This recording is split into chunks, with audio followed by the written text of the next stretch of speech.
লক্ষ্মীপুর কমলনগরে প্রাণকেন্দ্রে হাজিরহাটে ক্ষতিকর রং মিশিয়ে এবং উৎপাদন ও মেয়াদ উত্তীর্ণ তারিখ ছাড়া আইসক্রিম তৈরির অপরাধে খাদ্যে ভেজাল রুখতে হবে, নিরাপদ বাংলাদেশ গড়তে হবে। এই স্লোগানকে সামনে রেখে একটি প্রতিষ্ঠানকে 20,000 টাকা জরিমানা করেছে ভ্রাম্যমাণ আদালত।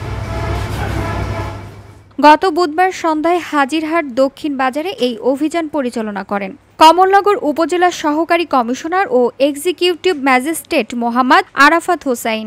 হাজিরহাট বাজারে মহিবুল্লাহ নামের এক ব্যক্তি একটা আইসক্রিম ফ্যাক্টরি চালান। ফ্যাক্টরি কোনো লাইসেন্স নেই, ফুড লাইসেন্স নাই এবং অনিরাপদ পরিবেশে আইসক্রিম তৈরি করেন। এই জন্য ভোক্তা অধিকার সংরক্ষণ আইন 2009-41 দ্বারা আমরা 20,000 টাকা জরিমানা করছি এবং যে সমস্ত আইসক্রিম এখানে তৈরি করা হয় সেই আইসক্রিমগুলো পানিতে ফেলে নষ্ট করা হয়েছে। অভিযানকালে তিনি জানান, ক্ষতিকর রং মিশিয়ে এবং উৎপাদনের মেয়াদ উত্তীর্ণ তারিখ ছাড়া আইসক্রিম তৈরির অপরাধে কারখানার মালিক বেলালকে ভোক্তা অধিকার সংরক্ষণ আইন 2009 এর 41 ধারায় 20,000 টাকা জরিমানা করা হয় এবং বিপুল পরিমাণ ক্ষতিকর রং মেশানো আইসক্রিম ধ্বংস করা হয়। ভোক্তাদের স্বাস্থ্য সুরক্ষায় এই ধরনের কার্যক্রম অব্যাহত থাকবে বলে জানান নির্বাহী ম্যাজিস্ট্রেট।